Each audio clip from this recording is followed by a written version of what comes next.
Olá, sejam muito bem-vindos a mais um episódio do Alavanca Cast, e nós estamos aqui mensalmente conversando sobre o mundo do e-commerce. Você pode acompanhar o nosso podcast pelo YouTube, pelo Spotify ou também pelo nosso site www.comecom.com.br/podcast.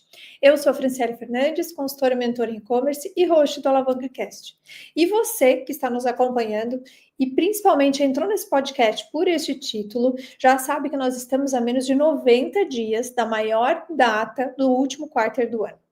Sim, eu estou falando de Black Friday, todo mundo já está só falando desse assunto, e que os preparativos normalmente da Black Friday agora de 2025 já deveria ter começado lá quando acabou a Black Friday de 2024.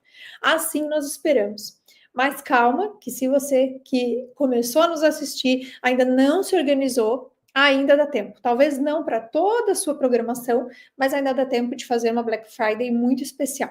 Por isso que nós convidamos um convidado que tem muita experiência no assunto, tem mais de 14 anos de experiência em e-commerce e performance digital. Ele lidera estratégias para grandes empresas e marcas como Bosch, Sala Online e Renner. É reconhecido pelo Google como top 5 performer nas Américas e também premiado por inovação em marketing. Além disso, é palestrante em grandes eventos do setor e advisor de startups de varejo. Henrique Troitinho, CEO da Score Media, seja muito bem-vindo ao nosso podcast. Oi, tudo bem? Muito obrigado Tudo pelo bem. convite e espero poder ajudar aqui todo mundo a fazer um ótimo Black Friday 2025. Com certeza, nós que agradecemos, tá? Prontamente você ter aceitado o nosso convite para falar de um tema que todo ano a gente fala, mas que todo ano ainda é muito relevante, né, Henrique? Porque todo ano surgem novidades. E é isso também que algumas perguntas que eu vou te fazer vão trazer essas novidades aí em 2025. Todo Black Friday tem algo aí para a gente discutir, além do que a gente já sabe, né? Então, vamos lá, Henrique.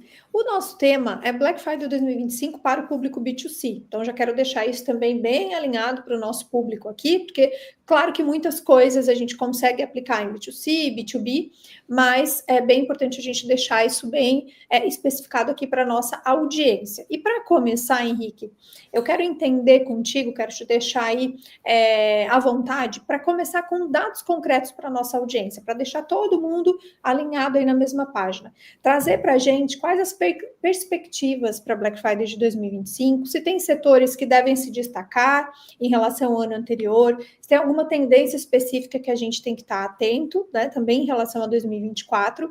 E uma dúvida que é mais minha, assim, né, é o consumidor, ele chega em 2025 com expectativas diferentes, até devido a soluções de IA, especialmente pela advindo de IA com mais força, ou isso ainda não entrou nas exigências desse consumidor para 2025? Então, traz para a gente esse panorama para que todo mundo aterrize e aí sim a gente comece a entrar em planejamento nos demais assuntos. Por favor. Claro. Bom, se a gente puder aqui usar os dados do próprio Google, né, que é uma grande referência do nosso setor aqui de Black Friday, né, eles fizeram um evento recentemente, foi em agosto, né, no final de agosto agora, então a informação está quentinha, menos de 10 dias aí que ocorreu o evento.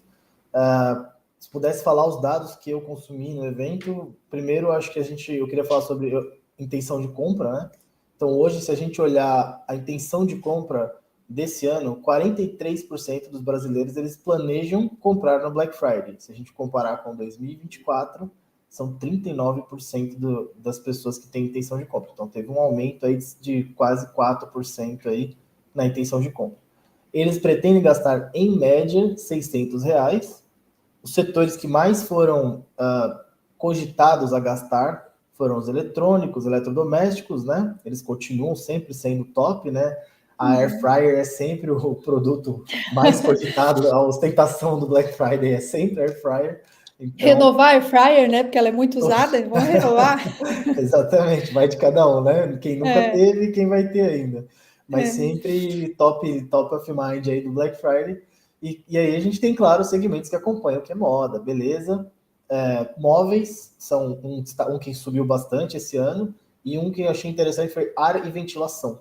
Também foi outro que acabou se destacando este ano. Não era um dos grandes, antes era pet, tinha outros na frente. Até teve um ano que foi turismo, né? Viagens para o exterior. Então, também era um que estava ali aparecendo, despontando em Black Fridays, né? E aí, o consumidor ainda continua buscando, né, boas ofertas, mas já é um consumidor mais estratégico. Antigamente tinha muito da compra do impulso. Hoje em dia as pessoas já fazem um pré-planejamento Black Friday. Então eu mesmo já fiz a minha lista aqui do que eu vou comprar e estou esperando, monitorando já os preços para entender se realmente chegou o momento de comprar ali, se houve uma promoção ou não. Então agora é mais tático o Black Friday, não é tão impulsão, né? Então, as redes sociais, querendo ou não, elas continuam muito importantes, mas a TV e o live commerce começaram a ganhar mais espaço no share de vendas do Black Friday. E, enfim, e por fim, a sua resposta sobre a inteligência artificial, né? O Google diz, né, que o uso de inteligência artificial dobrou em 2025. As pessoas já estão usando outros formatos de busca, né? O próprio ChatGPT, né, já se tornou uma grande ferramenta de pesquisa, né? Eu já fiz isso, já usei o ChatGPT, por exemplo, para fazer comparação de preço para mim, encontrar lojas. Então, sim, está sendo muito utilizado. E um destaque do Google foi o Google Lens. Eu não sei se você já usou, é aquele que você consegue escanear o produto com o seu celular, uma foto, e ele busca na internet um produto similar. Então, tem uma pessoa andando na rua com uma roupa super estilosa, você pode ali usar o Google Lens e entender onde está vendendo aquela roupa. Então, foi uma das inteligências artificiais mais usadas, mas, querendo ou não, se a gente puder dar um destaque aqui, né, saindo um pouco do universo Google aí, não necessariamente o consumidor, mas as inteligências artificiais hoje estão muito focadas em atendimento ao consumidor, para ter um atendimento 24 horas muito bom, personalização de ofertas e também campanha, né, criativa, otimização, que aí é mais esse dia a dia do Google. Então, acho que no panorama geral do Black Friday, seria mais ou menos esses dados aí. Nossa, ótimo! Já trouxe uma visão muito importante para a gente aqui sobre live commerce. Vamos guardar isso numa caixinha que a gente fala um pouquinho mais para frente, que é um tema muito bacana. Que, né, Henrique, tu também que está nesse mundo de e-commerce, a gente ouve todo tipo de opinião, né? Quem acha que está só no começo, quem acha que já flopou. Então, tem de tudo, né? Então, depois a gente fala um pouquinho sobre isso nesse olhar do Google. Mas continuando nessa parte ainda de dados, agora a gente ouviu o que você trouxe de dados de mercado, né, que já foi bastante relevante para a gente aterrissar. Agora eu quero te ouvir um pouquinho sobre os dados internos. Como eu até comentei ali na nossa entrada, é importante sempre a gente já começar a próxima Black Friday depois que acaba a anterior. Seja definindo meta, né? Porque a gente tem aquelas metas irreais, absurdas, que todo mundo sabe que ninguém vai atingir, até desmotiva, e tem aquelas que são muito tranquilas também, e aí todo mundo sabe, gente, faço isso com o pé nas costas. Então, traz para a gente a importância de a gente olhar dados para planejar a próxima Black Friday, e não só em relação a dados, acho que o item número 1 é ter produto para vender, porque se você precisa até planejar Black Friday com antecedência, até para planejar esse estoque de venda, um produto específico, mas fora isso, que vamos dizer assim, o feijão com arroz, o que mais você sugere aqui para a nossa audiência que a gente precisa estar antenado em relação a dados para já começar a se planejar para a próxima Black Friday? Eu acredito que eu gosto de usar o exemplo que qualquer tipo de estratégia, né, Black Friday principalmente, ela não é uma corrida de 100 metros, ela é uma maratona. Então, se você quiser fazer tudo no curto prazo, né, uma super estratégia de Black Friday em curto prazo, qualquer outra estratégia que você queira fazer em 15 dias, tem grandes chances de você não conseguir. Então, você tem que pensar como uma maratona. Então, exemplo, né, se a gente falar sobre dados importantes que eu monitoro os meus consumidores aqui, né, para a gente poder se planejar, eu gosto de olhar muito sobre tendências no setor. Então, por exemplo, qual é a tendência para o setor de ferramentas elétricas? Por incrível que pareça, né? Depois eu vou falar um pouco mais sobre isso, mas e também gosto de olhar também para comportamentos do consumidor. Qual é o comportamento que o consumidor está tendo para que a gente possa personalizar um tipo de comunicação melhor para ele no Black Friday, né? Então, beleza, a gente sabe que tem que ter preço, a gente sabe que tem que ter frete, a gente sabe que tem que ter um estoque, que para mim é o básico, né? Agora a pergunta é, qual é a tendência de comportamento que o seu consumidor está tendo? Por exemplo, a gente tem uma correlação muito engraçada no ramo de ferramentas elétricas, a gente atende a Bosch, né? Entre furadeiras e planejamento de casamento. Pois é. Eu nunca vi isso, eu nunca vi esse dado em nenhum lugar. Então, quem planeja casar tem até 3 vezes mais interesse em comprar uma furadeira que uma pessoa normal. Ou seja, a minha estratégia não necessariamente seja só isso, mas eu posso falar sobre correlação de relógios de pulso e furadeiras na Colômbia. Eu posso falar sobre viagens para Miami e Bosch. Eu tenho todos esses dados cruzados hoje para poder tomar decisões. Então, por exemplo, né, se eu quiser fazer uma ótima promoção de Black Friday na Colômbia, eu posso dar um relógio ou sortear uma viagem para Miami. Seria muito mais assertivo do que trabalhar preço, que é algo que a Bosch, por exemplo, não quer trabalhar. Então, eu gosto de olhar para esses dados comportamentais e, obviamente, dados de comportamento de compra, né? Então, como é que quem compra isso, compra o quê? Por exemplo, né? Uma estratégia que a gente fez ano passado, né? Tem um cliente nosso que vende, por exemplo, de Magazine mesmo, né? Vende um pouco de tudo. Tudo bem, ele compra a TV no Black Friday. E depois? Ele compra o suporte da TV. Porque primeiro ele compra a TV, depois ele precisa colocar a TV na parede. Então, é a jornada do consumidor também, né? Entender por onde ele está trafegando e antecipar essa jornada. Então, se o seu Reclame Aqui estiver ruim, acredite, ele faz parte da jornada do seu consumidor. É muito importante olhar ele também. Perfeito. Ótimo. E aí, Henrique, então a gente falou desse planejamento interno, né? Que você trouxe essa parte bem importante de entender a tendência do consumidor e não só aquele ponto, né, que ele quer comprar naquele momento. E aí, agora falando do planejamento da Black Friday em si, né? Ela acontecendo. Tem uma prática que vem acontecendo há um tempo que é o esquenta Black Friday, ou todo mês fazendo Black Friday, a semana da Black Friday. Queria entender também contigo e com os clientes que você atende, vale a pena antecipar essas ações? Ou isso dilui muito o impacto da data principal? Ou depende da estratégia? Então, quero te ouvir também sobre isso para que o povo aqui consiga decidir a sua estratégia, né, com base no que você vai trazer. É assim, eu vou dividir 2 grandes tópicos essa resposta. Eu acho que a primeira resposta que eu tenho para te dar é assim: tem aquele grupo de pessoas que é desconfiada. Então ela espera até o último dia para comprar, porque ela fala, vai que eu compro e o preço abaixa mais no dia do Black Friday. É bem assim. Pessoa que fica desconfiada. Mas as lojas têm trabalhado bem isso. Por exemplo, a Magazine Luiza eu vi uma vez, muito legal. Eles falaram, se você achasse um preço mais barato num range de 30 dias, eles mesmos cobriam a oferta ou te reembolsavam. Então, eles garantiam o melhor preço no Black Friday. Então, é um jeito da marca brigar. Mas é a Magazine Luiza, né? Então, tudo bem. Vamos para as pessoas normais aqui, né? O ponto que eu gosto de ressaltar é o seguinte: existe um termo no mercado que chama wallet share, que é assim, no Black Friday, seu concorrente não é somente a pessoa que vende roupa igual você. Seu concorrente é qualquer pessoa que venda algo no Black Friday, porque o Henrique tem R$ 600 para gastar no Black Friday. Ou seja, eu só vou gastar isso. A hora que acabar os meus R$ 600, seja em refrigerante, seja em supermercado, seja em roupa, seja em qualquer outra coisa, acabou. Eu tô fora do Black Friday.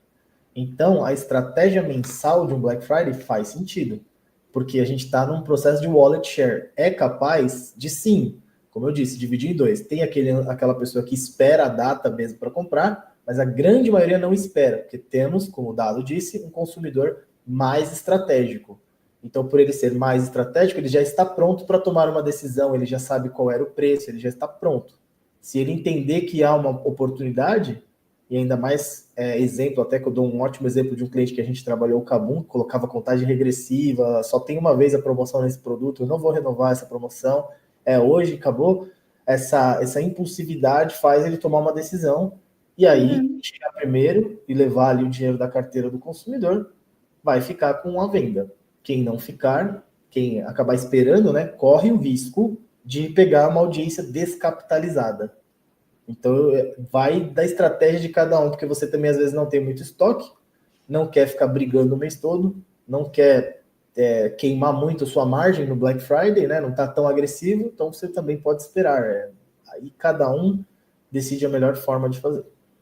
E também tem muito a questão de como comunicar, né, Henrique? Então, é bem o que você falou. Se a empresa sabe comunicar, o cliente vai se sentir seguro de tomar essa decisão no início do mês. Né? Se aquela empresa faz o mês todo, não, ela está dizendo que não vai renovar, que esse é o preço, não vai ter um preço mais agressivo que esse lá no dia da Black Friday, de fato. Então, o cliente se sente seguro de tomar essa decisão logo que ele vê que faz sentido para ele, né? Então, a comunicação é sempre muito importante e também, já até trazer um ponto aqui que eu lembrei, a comunicação entre físico e online, né? Que muitas empresas acabam fazendo até coisas diferentes entre os dois, então, um alerta aqui, mas depois a gente pode falar mais sobre isso também.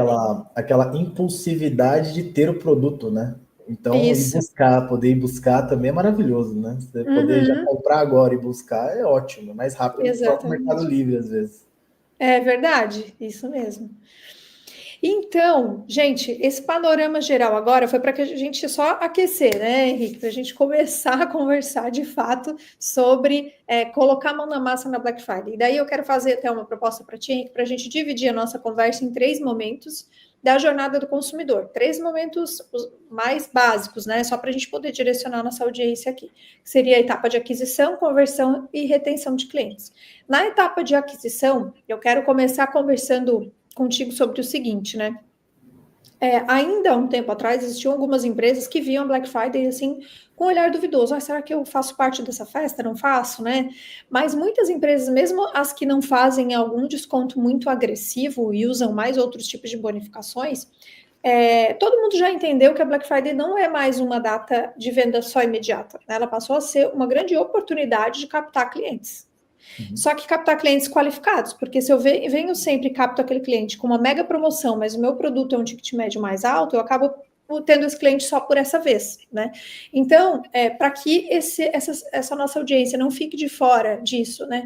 E pense em estratégias para que capte esse cliente, mas ele continue sendo meu cliente. Traz para a gente, se você tivesse que escolher aí 3 estratégias para captar esse cliente, quais estratégias você não deixaria de fora, de forma nenhuma, das estratégias aí de captação dos seus clientes? Ok, eu vou falar as 3. Eu sei que é difícil escolher 3, né? Porque tem muitas, mas só para a gente também conseguir cumprir o nosso tempo aqui. Não, fique em paz. Bom, assim, eu tenho 3 estratégias que eu penso muito, porque eu gosto que as 3 se integram. Então, uma pode potencializar a outra, né? Então, eu gosto de usar esses 3 exemplos, né? Eu acho que o primeiro que não tem como fugir é a gente olhar para tráfego pago para aquisição. Não tem como fugir disso. É uma necessidade. Dá para você ser criativo e fugir disso? Dá.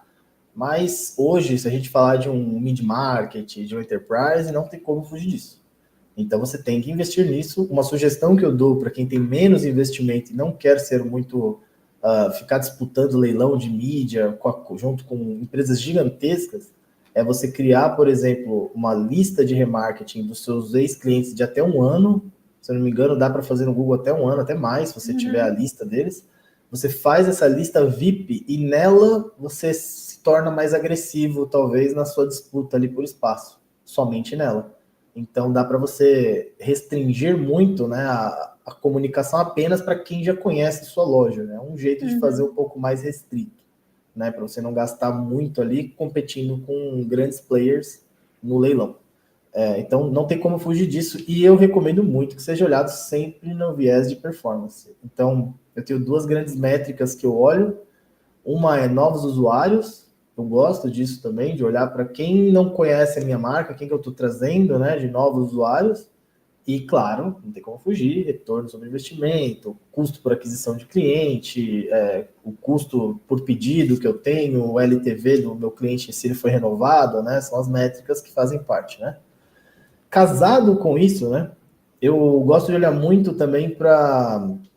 Eu acho que uma coisa que tem dado muito certo, mas é subestimada, porque às vezes é mal feita, às vezes é feita de uma forma um pouco mais express ali, vamos dizer, são as live commerces. Hoje, se você pegar os dados, hoje a gente tem o TikTok, por exemplo, que é uma mídia em ascensão.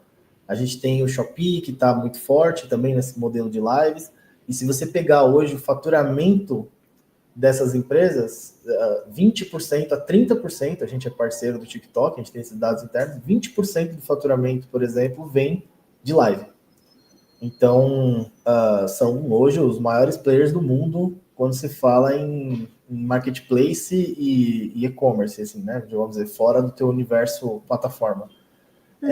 Então, assim, a gente gosta também de juntar, né, um influenciador micro-influencer, não vou ser mega influenciador, para atingir uma nova audiência, a audiência dele, e trazer para uma live. Então, uma marca, né, pessoal muito forte, uma pessoa que tem uma marca bacana, não precisa ser ator global, e trazer ele para fazer uma live. Por quê? Porque você pode usar, lembra do tráfego pago? Você pode usar depois os materiais dessas lives para poder fazer cortes, né, e divulgar ao longo do mês. Então, se a gente tem ali lives semanais, por exemplo, pode ter o material, transformar em criativo e colocar no tráfego pago para usar ali essas comunicações como criativos.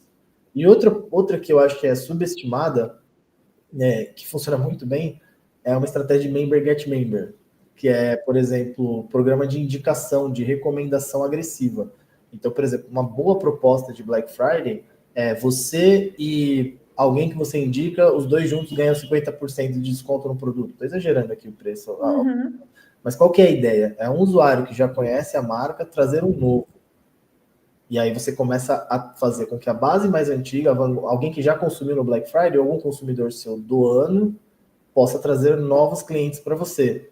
Esse 50% que você está gastando em desconto, na verdade, é o custo por aquisição do cliente. Então, você pode não só fazer a live, usar ela como material criativo, mas trazer o objetivo da campanha para fazer uma pessoa indicar a outra. Existem várias plataformas de member get member online que você pode fazer, o próprio CRM muitas vezes fornece esses links parametrizados, e a ideia é que dá para você fazer esses modelos de um trazer o outro. Funciona bem. Pouco explorado no Brasil, mas funciona bem. Perfeito. Nossa, para fazer o limão, uma limonada, né? Você trouxe já 3 estratégias que quem está aqui prestando atenção e anotando já tem muito trabalho para fazer na Black Friday já. E, Henrique, aproveitando esse ponto que você trouxe aí sobre influenciadores digitais, você trouxe bem eles focados para a parte de live commerce, né? Mas eu queria já aproveitar, então, e te ouvir sobre qual é o papel que você vê em toda Black Friday, não só para trazer para a live, que também vai trazer cliente para Black Friday e converter, mas qual é o papel do influenciador digital e da rede social, no geral, que você vê para a nossa Black Friday de 2025?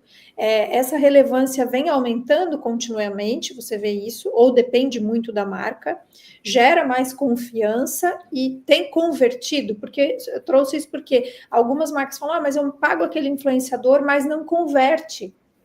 E muitas vezes é pela escolha, né? Porque tem aquele influenciador que posiciona e aquele que de fato converte. Então, eu queria te ouvir também sobre isso. Voltado para Black Friday, mas traz esse panorama de influência digital e de rede social também para a gente. Bom, eu acredito que eu acredito que os influenciadores, eles têm um papel. Vou dar um exemplo para você de um dado do Google, né? O Google fala sobre, eu não lembro exatamente o percentual, mas ele fala sobre confiança na marca. É um dos fatores de decisão. Então, assim, Black Friday é um momento de você desbravar novas marcas, você conhecer novas marcas, interagir com elas. Então, é muito importante que essa marca ela tenha mecanismos de oferecer confiança para você. A gente vai falar de alguns mais para frente, provavelmente, né? Talvez de selos, etc. Reviews que fazem sentido, mas é importante a marca ter um rosto, né? Alguém que passe essa confiança, que exista, né? Alguém que você possa cobrar caso dê algum problema. Estou exagerando aqui, mas... E outra coisa que é muito importante é que para você atingir novas audiências, talvez você tenha que mudar a forma como você se comunica. E cada influenciador tem uma base de audiência diferente e se comunica de uma forma diferente. É o mesmo produto, mas cada influenciador ele comunica da sua forma. Então você tem um influenciador especialista ali em Gen Z que vende caneca. Ele não vai falar ele vai falar de um jeito completamente diferente de outro que trabalha com Millennium, ou que trabalha com a geração Z, ou que trabalha com o X, perdão, ou com o Baby Boomer. Enfim, Cada influenciador tem uma comunicação personalizada para sua base. Então, isso é performance, né? Uhum. Eu olho para performance. E sim, é o que você falou, existem influenciadores. Eu acho que o ponto-chave dos resultados é que as empresas, às vezes, gostam de olhar número de seguidores e tomar decisões. Mas muitas vezes é muito além disso. Tem que olhar a performance do influenciador. Então, qual é a taxa de engajamento desse influenciador? Qual é a taxa de novos usuários que o influenciador traz para a gente? Já tem algum influenciador que você trabalha recorrente para fazer live com ele, para você fazer qualquer outro material com ele? Você já fez algum outro teste? Como que é a performance em vendas dele? Qual que é o CPA dele? Por exemplo, a gente faz aqui, por exemplo, com alguns clientes nossos de cosméticos, a gente transforma primeiro todos em afiliados da marca. E conforme os afiliados forem performando, ontem mesmo eu fui visitar alguns da Build Fair e o pessoal falou, esse cara aqui que tá aqui, ele vende pra gente 3 milhões por mês.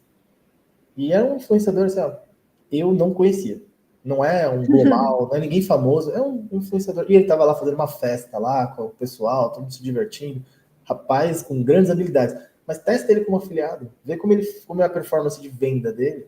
E aí traz ele para um contrato maior. Então tem que saber fazer também, né? Eu acho que esse é um diferencial. A marca tem que saber aprender a fazer influencer. Não é só entrar lá, pegar alguém com 2 milhões de seguidores, pagar para ele e rezar para dar certo. Acho que é mais ou menos isso. Não, você trouxe coisas bem importantes, que é essa questão de talvez minha marca não seria conhecida se não trabalhasse com influenciadores, né? Ela não só não conhecida, mas não teria tanta confiança, diferente de ouvir uma quase amiga minha me falar, pode comprar dessa marca, né? E a questão de seguidores, que também, assim, tô contigo, né? Eu acho que seguidores faz muito tempo que deixou de ser uma métrica que a gente precisa olhar, né? É muito mais sobre verdade daquele influenciador, porque se eu escolher um influenciador que não passa a verdade, o meu cliente também já vai entender isso. Nossa, mas como assim? Esse influenciador é muito fitness e está fazendo para uma marca de fast fashion, não faz sentido nenhum. Né? Então, é bem essa questão. De novo, a gente volta naquela outra pergunta que é sempre qual a estratégia que eu quero com esse influenciador, né? Qual o objetivo. E ainda falando de diferenciação, já que a gente trouxe que a influência nos ajuda a diferenciar e a nos tornarmos conhecidos, como marcas, tem uma outra questão que eu queria trazer aqui na parte de aquisição, para ver se você pode ajudar a nossa audiência também. A Black Friday é um momento em que muitas marcas estão disputando a mesma carteira, como você trouxe, né? E o mesmo espaço, quando a gente fala todas as marcas de camisetas, todas as marcas de perfumes, né? Quais são as melhores formas que você vê de se diferenciar além do preço? De não virar uma marca commodity ou de não virar um site commodity, ao menos neste período. A gente ouve falar muito hoje, né, de consumo consciente, produtos com impacto social, a famosa experiência de compra. Tem que ter, né, uma experiência diferente, ou uma marca com propósito. O foco não, tem que ser frete grátis, entrega rápido. No fim de tudo isso, o que ainda é muito relevante, a gente não pode deixar de lado, principalmente falando desse período, Henrique? Bom, assim, eu acho que o primeiro ponto que a gente não pode abrir mão, né? Eu vou falar dos outros, 50% das pessoas ainda querem frete rápido. Então é uma demanda. Então, assim, beleza, a gente está olhando para 50% das empresas, das pessoas. Vamos olhar para os outros 50% agora, né? Para ver o que eles querem. Preço frete, tá bom, beleza. Vamos olhar agora para o outro lado da coisa. Isso eu acho que já não é curto prazo, tá? Eu acho que já é um médio e longo prazo, precisa de investimento, tempo e profissionais adequados para fazer.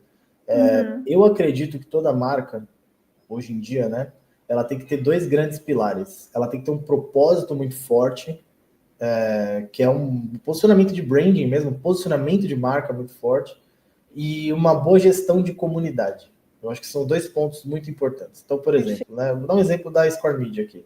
A Score Media ela tem um slogan que fala: mudar a forma que o mundo gira, um clique de cada vez. Esse é o nosso principal chamariz, assim, né? É onde toda a cultura da agência ela orbita em volta. Então, tudo bem. Mas não adianta só falar isso. Você precisa engajar a comunidade, né? Tanto as pessoas que trabalham aqui, quanto os clientes, quanto quem nos observa no mercado, a respeito disso. Então a gente tem que trabalhar muito forte nosso senso comunitário. Então se a gente quer mudar a forma como o mundo gira, vamos ter que olhar para coisas, quebrar o status quo, né? Então, por exemplo, aqui a gente tem bandeira LGBTQIAP+, na porta da agência, porque teve um problema aqui que uma pessoa, numa época aleatória, ameaçou uma pessoa aqui da agência. Comentários aí não vale a pena, mas a gente falou, então, beleza. Como vai ser o posicionamento da empresa? Vamos colocar a bandeira na porta em público, mostrar, não é... A cultura, ela vem de dentro para fora.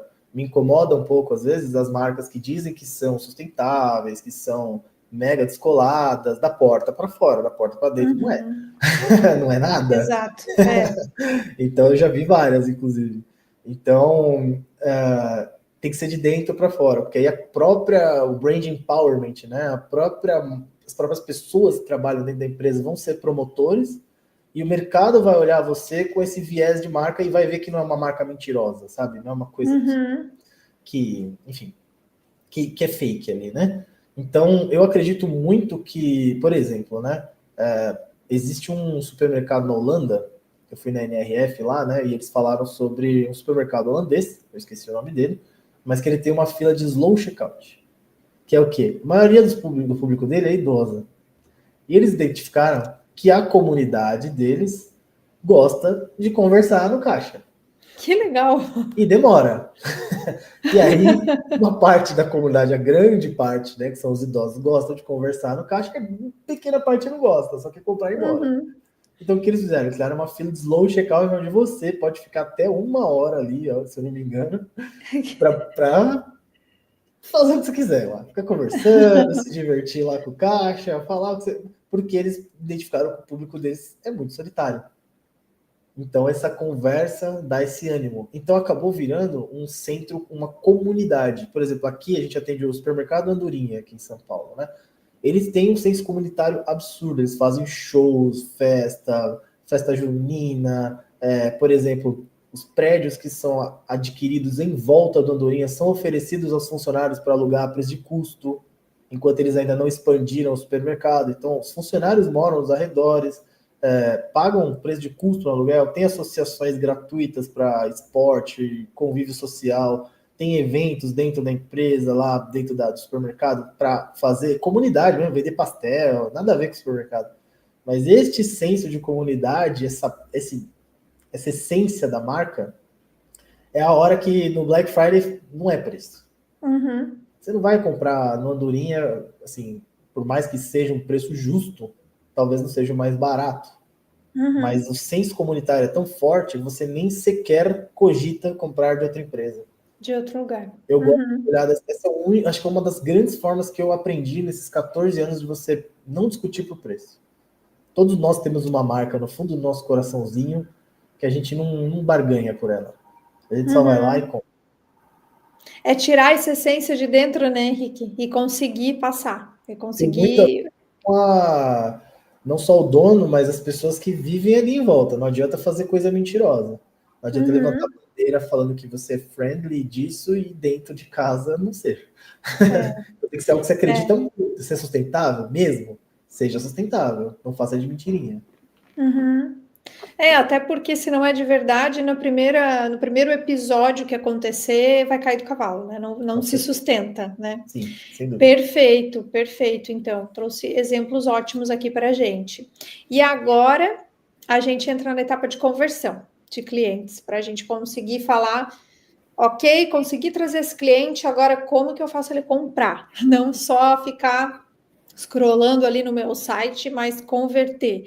E falando em site, eu já quero começar para a gente falar dessa parte, que é o seguinte, você trazer para a gente o que não pode faltar em um site de e-commerce para maximizar as chances de conversão. Então, traz aí para a gente o que você acha assim, Fran, isso aqui é imprescindível. Ok, bom, acho que nessa parte eu posso falar com uma certa propriedade aí, porque antes de eu trabalhar na Score Media, que é a minha agência, eu trabalhei na Ikeda, desenvolvendo lojas de e-commerce, né? Então, Netshoes, Nespresso, não lembro todas agora, Schutz, todas elas a gente participou dos projetos, então eu era programador, eu tenho um viés técnico muito grande para olhar esse tipo de coisa, né? Acho que os pontos principais, eu vou mesclar um pouco, vou falar de tecnologia e vou falar de negócio, né? Querendo ou não, primeiro ponto, né, que eu gostaria de focar que é o ponto-chave, é a velocidade do site.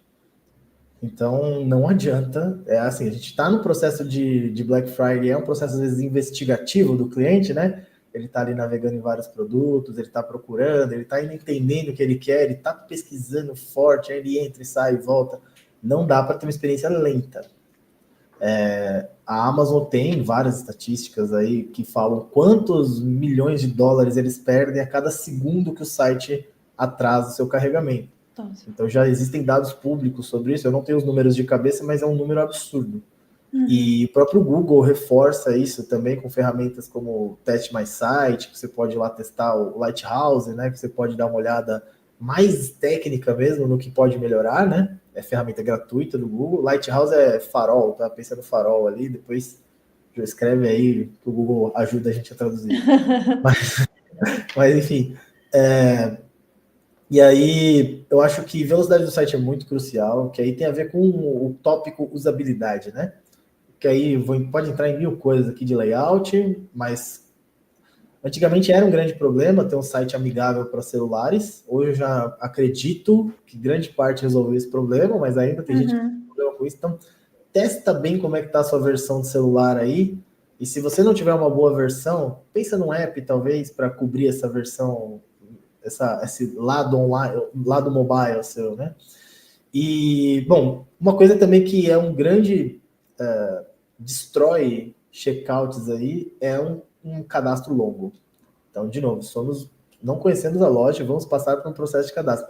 Tem tela de cadastro que parece mais um muro para você. Eu prefiro escalar um muro do que fazer aquele cadastro.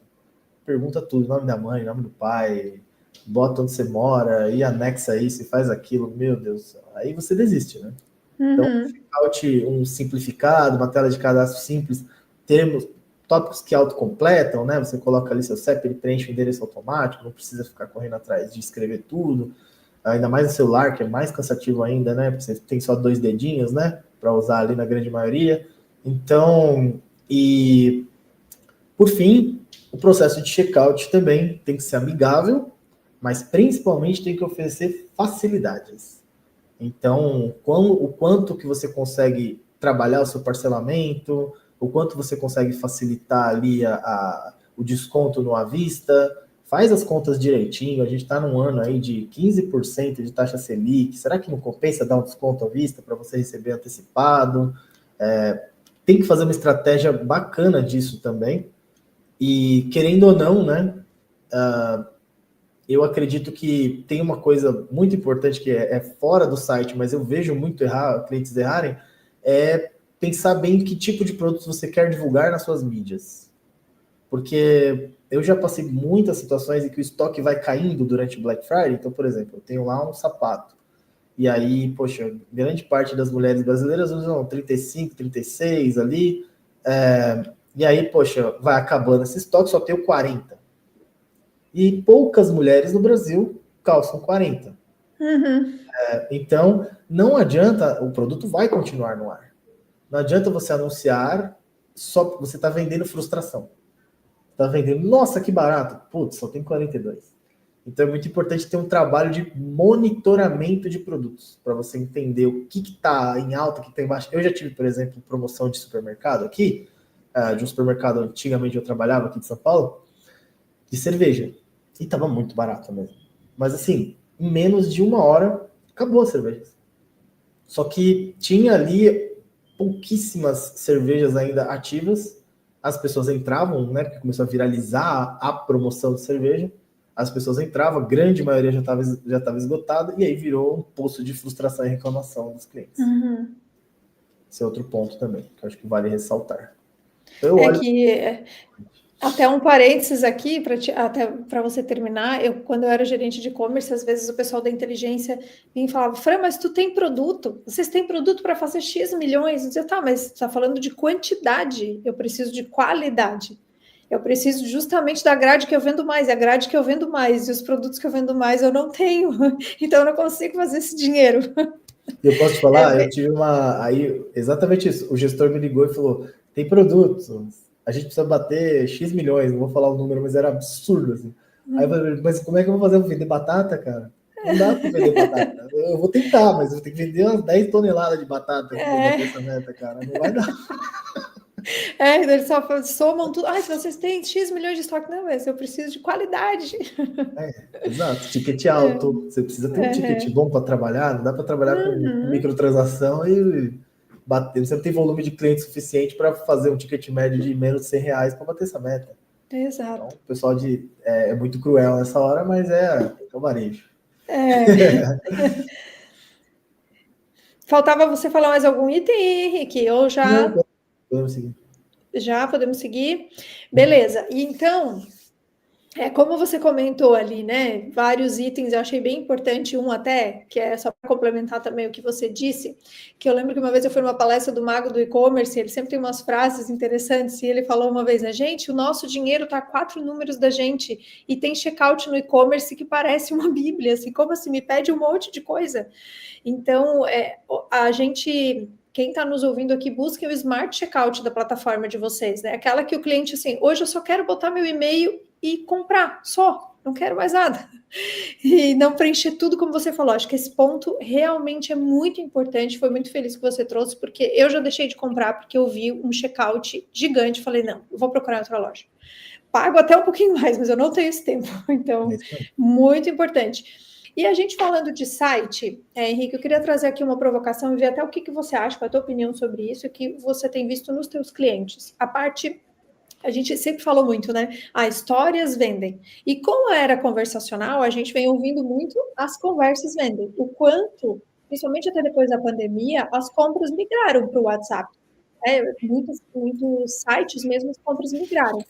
Naquela época, muito com o vendedor digital, né, uma pessoa ainda, muitas empresas ainda estão com as pessoas atendendo, tirando dúvidas e fechando a compra, e muitas já utilizando aí agentes de IA ou chatbots ainda, muitas ainda usam chatbots, aqueles chatbots até que fazem aqueles loopings infinitos que a gente não consegue falar com ninguém, nem comprar, mas eu queria te ouvir sobre essa evolução, essa migração de compra para o WhatsApp, onde a gente já consegue fazer um fluxo completo, e como a gente pode aproveitar isso, esse fluxo de clientes que preferem comprar numa forma de conversa e só dizer, preciso disso, e alguém me ajudar, durante essa Black Friday. Você vê que isso está em ascensão, a Black Friday vai demandar muito isso, e como que a nossa audiência pode se preparar para essa era conversacional, vamos dizer assim.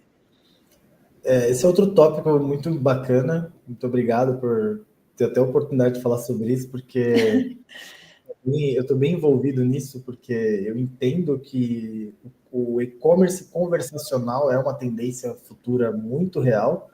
Concordo. A gente está desenvolvendo aqui uma inteligência artificial que faça esse papel, né, que ajude o consumidor a fazer esse processo via conversacional.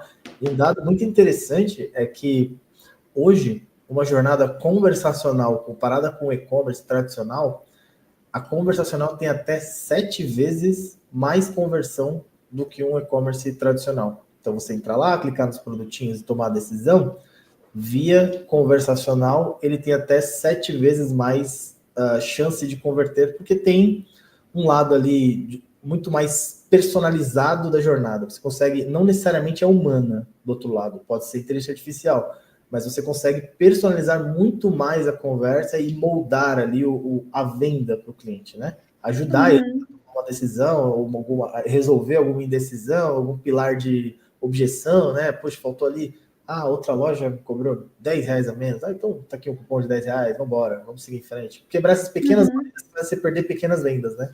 Sim. Então, conversacional como se não só, eu acho que nem é mais o futuro, já é a realidade, né? Porque hoje a gente tem inteligências artificiais muito preparadas para fazer um conversacional, né? Você pode até falar por áudio com essa inteligência artificial, então por texto, por áudio, são inteligências artificiais muito bem preparadas para fazer isso. Os números não mentem, né? Então é um mercado aí hoje já só no conversacional, tá? Mundial, a gente está falando aí de um mercado de quase 12 bilhões de dólares. Então é muita coisa para a gente poder olhar, né? É um dado que crescente, e a gente pegar, por exemplo, a gente está aqui era 11, né? Então, poxa, se a gente falar que foi de 11, já estamos em quase 12, 12,92, tá? Eu tô com o dado aqui. 13 bilhões.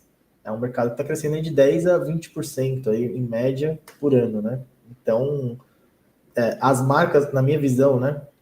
Hoje, as marcas elas têm, né? Um formato de fazer que eu acho até que razoável, não acho ruim. Por exemplo, conecta com o vendedor da loja, conecta com o revendedor e é um especialista onde resolve o problema dele ali. A Magazine Luiza, mesmo num Black Friday específico, colocou um QR Code na live commerce deles e falou assim: escaneie agora para falar com o vendedor da Magalu agora. Meia-noite, 1 da manhã, a gente estava fazendo plantão, né? Eu falei, vamos lá. Entrei, lá estava a vendedora, conversei com ela, falamos, conversamos e tal. E eu falei, pô, que interessante, cara. Eles pegaram toda a força de vendas do Magalu, colocou ali via chat, fizeram um hub ali para distribuir as conversas para humanos, né? Hoje em dia, se faria tudo isso aí, provavelmente, né? E o humano dando apoio ali. Mas meus clientes mesmo, eu nem vou falar só no B2C, existe muito Black Friday de atacado que é 100% WhatsApp.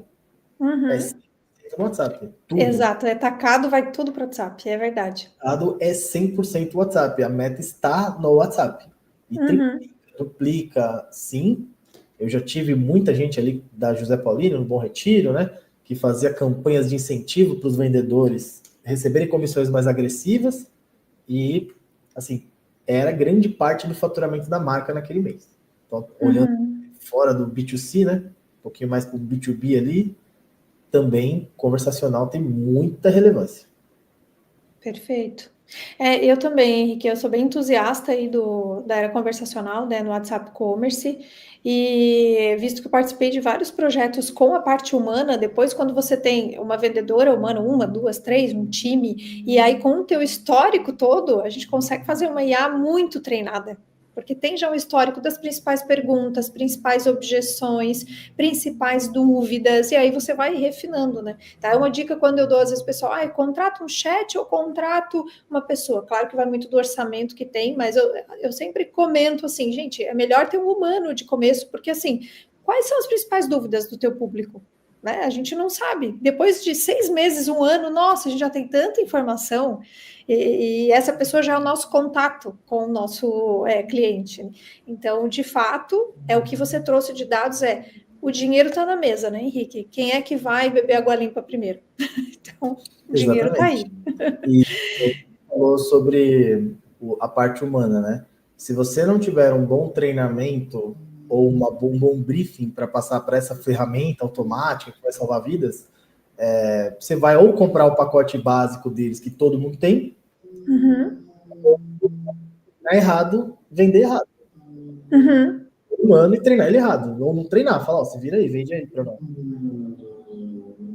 É isso. Fazer um bom trabalho. Baixo, né? Exato, não, exatamente isso, é treinar, independente. Né? Vendedor, desde quando, né? Vendedor vai para o campo de batalha sem treinamento, não tem como. Perfeito, gente. Então, aí mais uma dica da era conversacional. O Henrique trouxe os números, então a gente não pode deixar isso passar. Vamos treinar o nosso WhatsApp, seja trazendo um vendedor humano ou adquirindo aí uma ferramenta.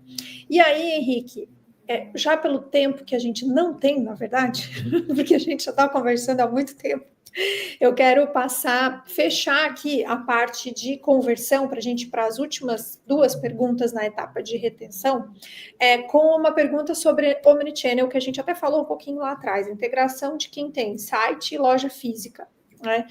Normalmente, você deve viver isso aí no seu dia a dia, a história dos inimigos, né? Então, a loja física e o site normalmente nascem inimigos e dependendo do quanto a gente, com estratégias, envolvimento e ações conjuntas, vai tornando eles cada vez mais amigos. Mas o que você traz aí de dicas para tornar essa Black Friday o mais saudável possível entre esses 2 canais, de a gente não ter briga entre esses 2 canais, e sim que a gente consiga ter uma Black Friday saudável nos 2 e que eles se complementem? Né? O que você consegue trazer aí para a nossa audiência sobre esse tema? Eu acredito que, assim, a grande maioria das vezes que eu enfrentei conflitos de canais normalmente tem a ver com a força de vendas. Então, assim, o vendedor entende que o e-commerce vai roubar a comissão dele.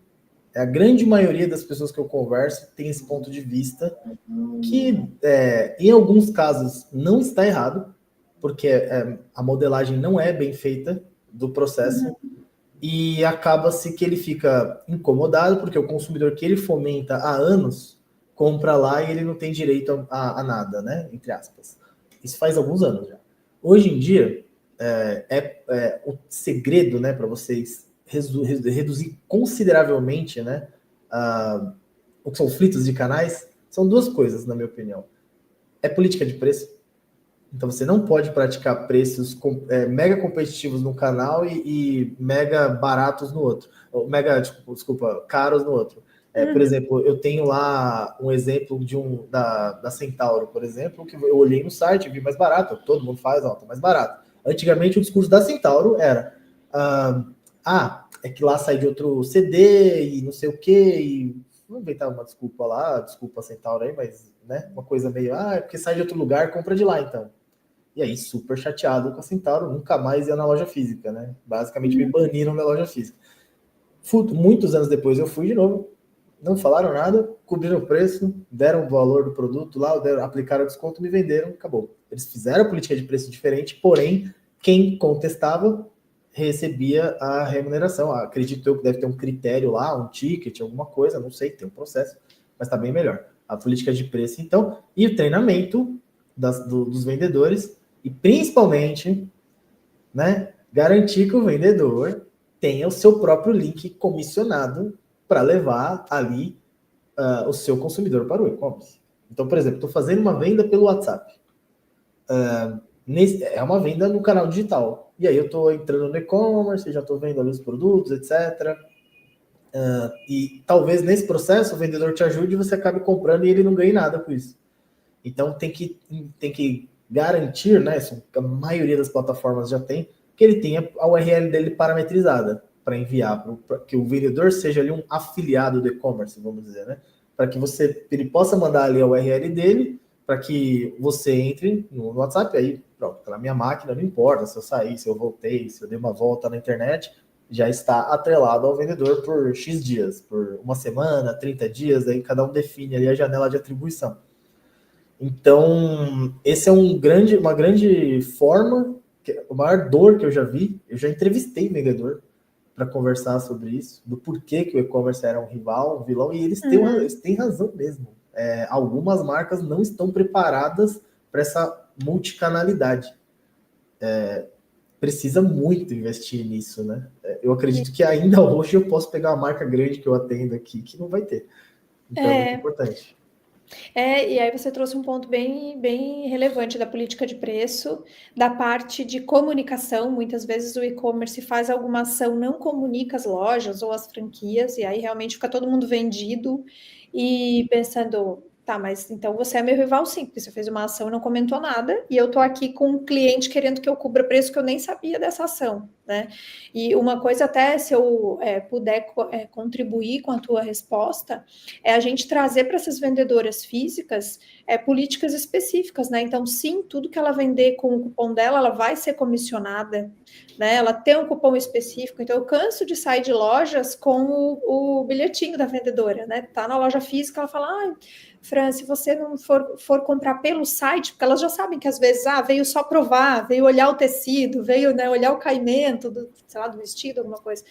Fran, se você decidir comprar pelo site, tá aqui meu cupom específico que te dá frete grátis ou te dá tal coisa. Já tem o QR Code com o contato do WhatsApp dela, se eu quiser tirar mais alguma dúvida. Então, você falou uma coisa bem importante, porque quando a gente vê esse comportamento, a gente já percebe que a empresa está entendendo o Omni como integração total de canais, né? A gente não pode ter essa clareza de rivalidade, porque tem empresas que a gente tem essa clareza de rivalidade, um detesta o outro.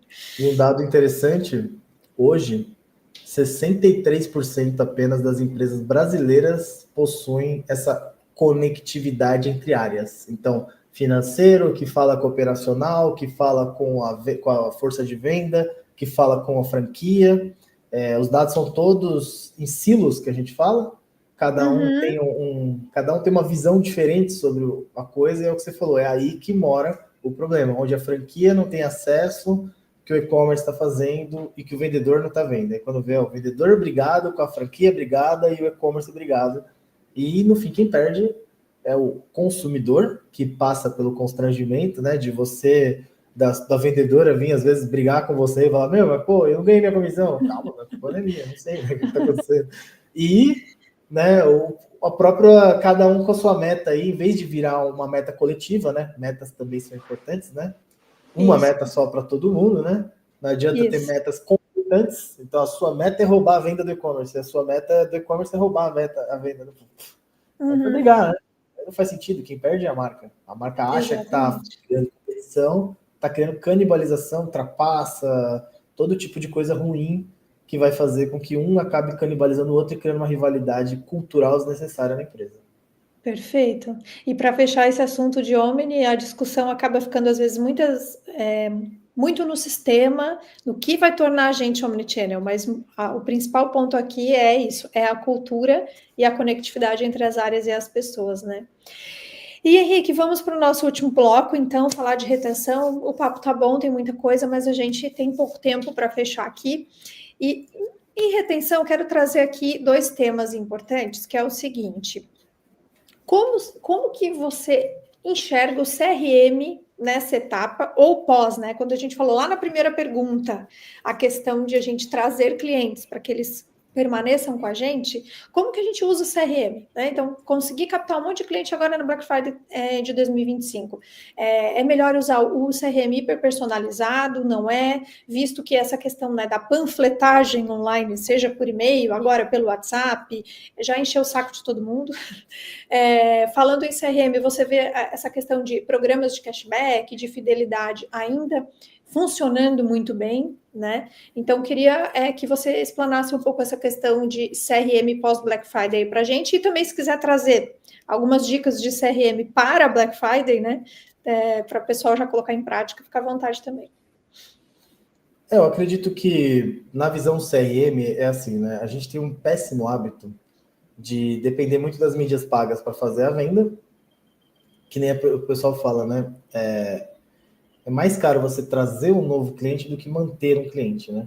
Então, perder um cliente custa mais caro, né, do que você não vender lá para um novo cliente. Porque você tem, por exemplo, quando alguém compra, né, qualquer coisa, ele começa um ciclo de vida com a marca. Então, esse ciclo de vida pode encerrar abruptamente, por exemplo, no Black Friday, comprei e acabou, nunca mais eu compro naquela marca, que é péssimo para a marca, ou ela pode ter um ciclo longo aí de recorrência, por exemplo. Eu tenho uma marca de relógio que eu compro há 6 anos, 7 anos já, todo ano lança um relógio lá, eu vou lá e compro. É um interesse meu pessoal. Então, tem um bom relacionamento com essa marca. Eu acredito que o CRM é o ponto central para manter esse relacionamento, essa nutrição de relacionamento. Então, por exemplo, né? Eu falo brincando, né? É o Dia das Mães que o cara não vê a mãe o ano inteiro e só vai lá e leva presente no Dia das Mães. Então, pô, aí, né? E o relacionamento aí? Então é a mesma coisa, né? Não falo com você o ano inteiro. E aí, quando eu falo, é para te ver fazer Black Friday. Não, é bem isso, é um saco. Então, Lembrou assim, de mim agora, né? tem as vitórias e tem... então, assim, poxa, só agora. Quando quer pedir um favor, você me chama. Então, assim, tem sim isso. Claro que eu vejo aqui a minha caixa de e-mail, por exemplo, aumenta consideravelmente quando chega perto desses períodos sazonais. E, quer dizer, as marcas deixam lá uma estratégia muito ruim rolando, né? Só promoção, cupom, e não tem um relacionamento. Então, essa hiperpersonalização que você fala é ir muito além da compra, né? A gente estava falando sobre isso. Primeiro, entender o seu consumidor. O que ele gosta, o que pessoas que compram o seu produto têm correlação comportamental. Então, vamos dar um exemplo. Você vende um tênis de corrida. Quais são as chances de ter correlação com corridas de rua? Qual a chance de correlação que tem com caminhadas em parques, com academias? Alguma dessas 3 você vai acertar. Então, tem as réguas de relacionamento que você constrói no CRM e, de acordo com o comportamento de cada um, ela vai bifurcando ali. Então, se eu me interessei mais pelo parque, eu vou começar a receber uma vertical mais de parques. E por aí vai. E aí tem os eventos da comunidade, que você pode juntar o pessoal, manter a comunidade engajada, né? Para que no dia do Black Friday seja apenas um pedido de um favor que a pessoa vai estar louca para retribuir para você. O CRM, para mim, tem esse papel-chave. E quando você fala de cashback, de loyalty, qualquer tipo de programa de loyalty, na verdade, meu ponto é assim, toda estratégia funciona, se for bem feita. Então, pessoas que é maior canal de clientes aqui, grandes, que é maior canal deles é e-mail marketing. Condena, fala que morreu, que tem muito spam. Ele tá lá, firme e forte, não dá ouvidos para essas pessoas, criou uma estratégia espetacular de fazer você dar risada com o e-mail marketing dele, é muito doido. Você espera ansiosamente chegar, você quer se divertir ali. E então funciona. Eu acho assim, fazer uma boa estratégia, cashback é bom por quê? Porque eu compro, recebo cashback e logo eu tenho que voltar para gastar ou não, né? Mas é que tive relatos de clientes que as pessoas não voltam. Por que não voltam? Porque não tem um relacionamento bacana, ou também não teve uma boa experiência na primeira compra e nem quer mais gastar aquele cashback. Tem muito mesmo de... Toda estratégia funciona desde que você escolha esse canal e se torne um especialista nele, né? Faça ele muito bem. Porque não adianta fazer... Eu acho que a mania que a gente tem aqui no Brasil é a gente querer fazer 10 coisas que funcionam ao mesmo tempo, nada funciona, logo o e-commerce não presta. Mas não é verdade. Vamos pegar um canal e se tornar muito bom nisso, depois a gente vai para o próximo, depois a gente vai para o próximo. Eu acho que é um jeito de analisar também nessa parte de personalização e CRM. Sim, e assim, e usar todos os canais, né? Porque, como você falou, aquele teu cliente se tornou especialista em e-mail. Outro cliente pode se tornar especialista no WhatsApp, né? Não, entendeu? Assim, não, meu cliente ele está muito mais no WhatsApp, então eu vou tentar por ali e também entender a palavrinha em inglês todo mundo gosta, mas é a realidade, é clusterizar mesmo, entender assim, qual é a divisão do teu cliente para não começar, para não panfletar. Né? Então, qual o teu cliente que está um mês sem comprar, que característica ele tem, é aquilo que você trouxe lá no começo, quem compra tal produto, compra esse também. Com quantos dias depois, normalmente, ele volta para comprar esse outro? Vamos nos antecipar em relação a essa compra dele? Então, de novo, tudo que a gente meio que está falando em todos os pontos, é estratégia, se fazer boas perguntas, e qual a estratégia que eu quero com esse canal? O que eu vou buscar com esse canal? E lá em metas, quando a gente diz também, que meta eu vou colocar para esse canal, né, Henrique? De toda a minha meta na Black Friday, esse canal eu quero que me traga quanto? O WhatsApp vai me trazer quanto? O e-mail vai me trazer quanto? E assim a gente vai dividindo para montar esse bolo todo chamado Black Friday. Então, CRM funciona, né, como você trouxe, mas dentro de uma estratégia e de boas perguntas que a gente traz aí para o nosso dia a dia dentro do e-commerce. E sabe uma coisa também que...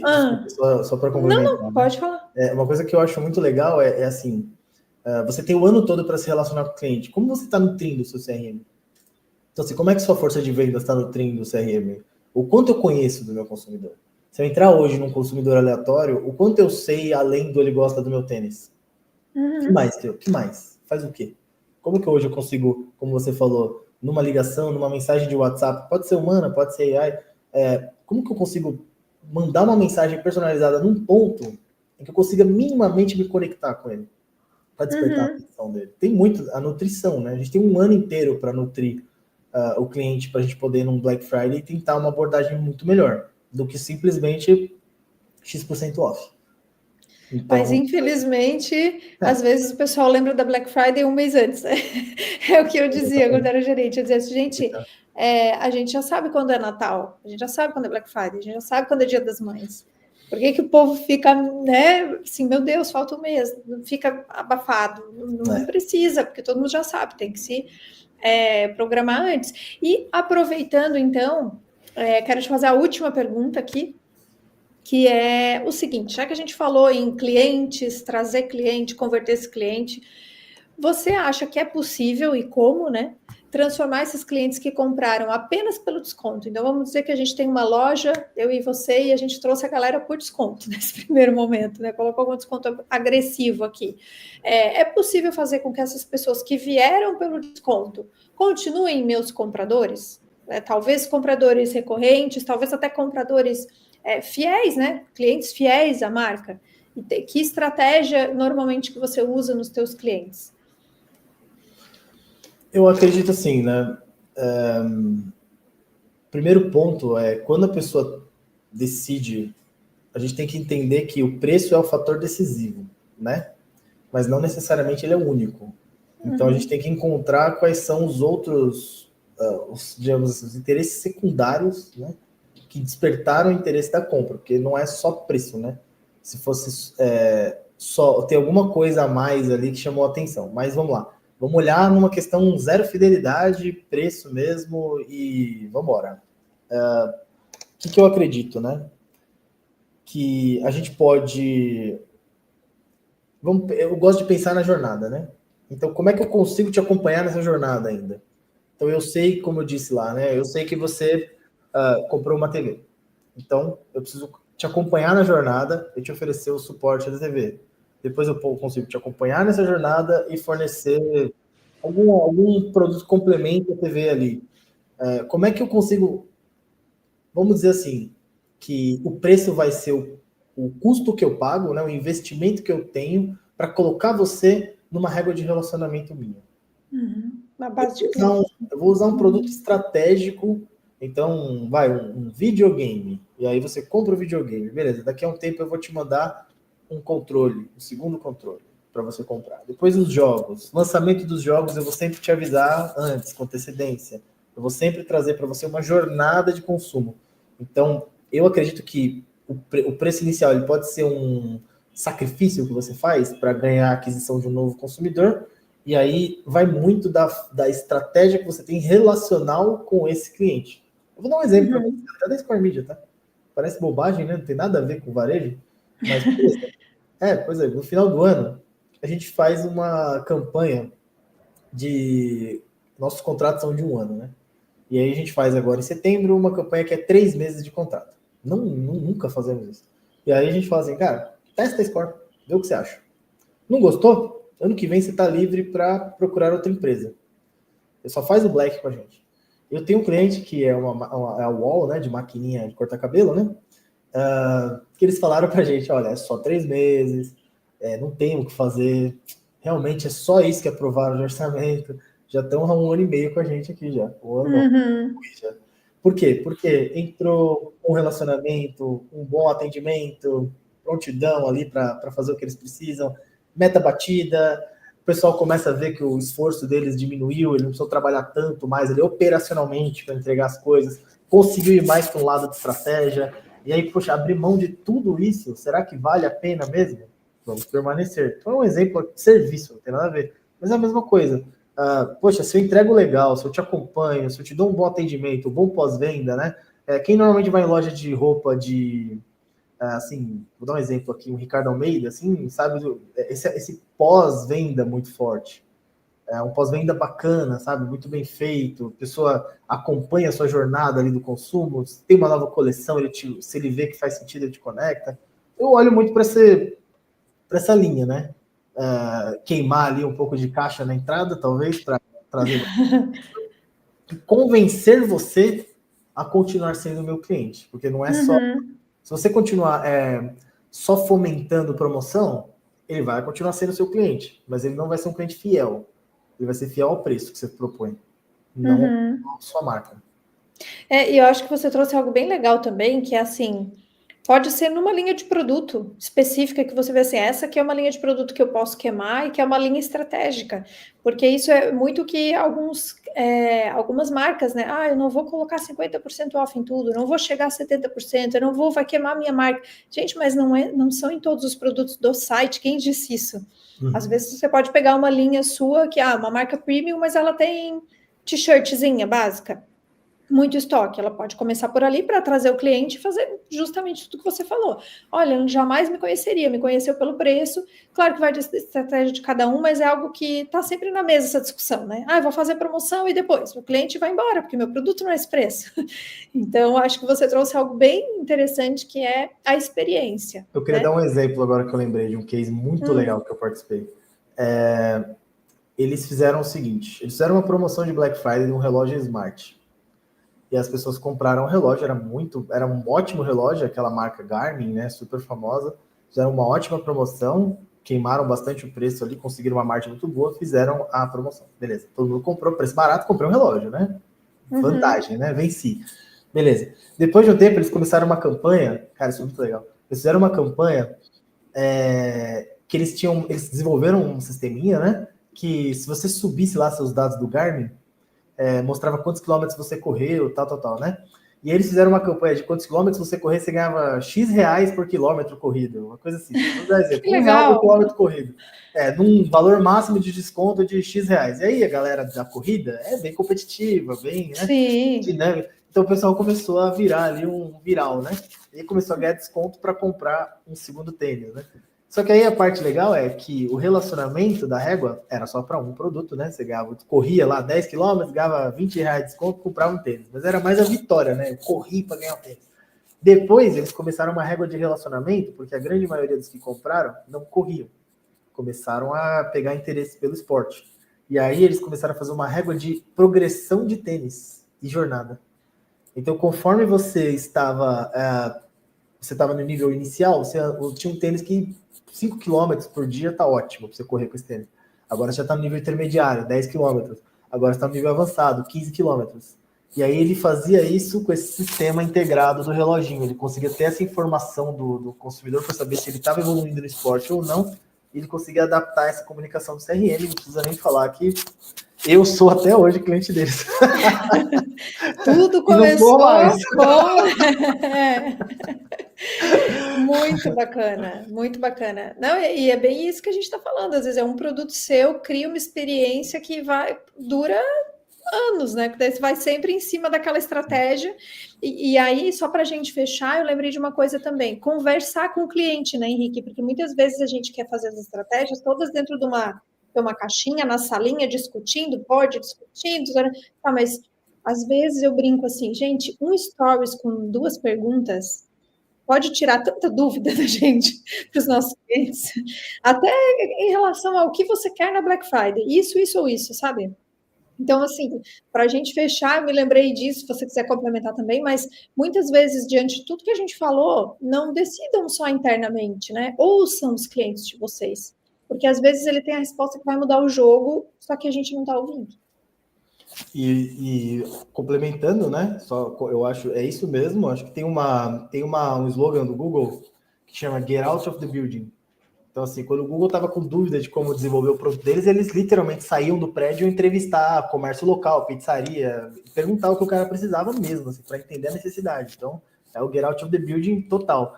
E se for para fazer dentro do building, conversa com seus vendedores também, né? Porque eles também são a linha direta do seu consumidor. Não, perfeito. Ele é que está ali todo dia falando com o cliente, mas você não escuta o vendedor. Falou tudo. Quando a gente coloca um vendedor digital, quando ele vem com alguma coisa assim, só vou dar um exemplo até que você me fez lembrar de um brinco que sempre chegava quebrado nos clientes. E aí uma cliente ainda comentou assim, era uma coisa que assim, a vendedora ouvia, chegou quebrado. E a gente, nossa, mas isso aqui tá sempre... É porque ele era colocado dentro do envelope. E aí, automaticamente, ele vai, né, quebra aqui essa parte de colocar tarraxa. E aí a gente mudou, ou colocava dentro de um pacotinho lá picotado, que ficava macio, ou dentro de uma caixinha. Claro que aumentou o custo da embalagem, mas pelo menos um brinco de R$280 não chegava quebrado.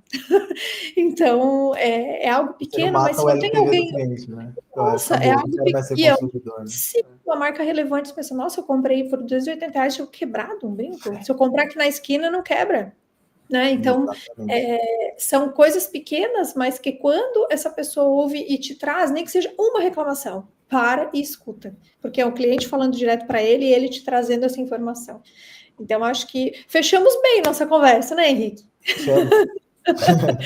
Fechamos falando de ouvir o nosso cliente. Eu quero te agradecer muito, acho que foi um papo assim, extremamente enriquecedor. Eu vou dar a mesma dica que eu passei para o pessoal no último podcast, que também foi nesse nível, que assim, ouçam novamente com caderninho e papel, caderninho e caneta, ou então no seu bloco de notas, porque tem muito insight que o Henrique trouxe para a gente, para vocês anotarem, e que com esses insights ainda dá tempo de fazer uma Black Friday organizada, mas por favor, gente, comece a organizar de 2026, assim que acabar 2025, porque aí dá tempo de fazer uma Black Friday bem redondinha, né, Henrique? Com certeza, e de preferência tenta não pegar muito atalho. O trabalho realmente é longo e tem que fazer direitinho. Não adianta pegar atalho no final que não vai ganhar corrida. É verdade. Henrique, então, muito obrigada, tá, pelo teu tempo, muito obrigada por ter aceitado esse convite, por falar de um tema tão relevante. Eu quero que você deixe para a gente as tuas redes sociais, como o pessoal aqui pode te encontrar, até para se interessar aí pela Score Media, né, como que a gente pode te encontrar aí. Já tem aqui as duas que apareceu aqui embaixo, muito né? A bom! Score Media Oficial e o H8. Eu, particularmente, sou um cara muito ativo, sou influencer de LinkedIn, eu falo. Então, eu gosto de contar história de empreendedorismo, os causos que acontecem comigo.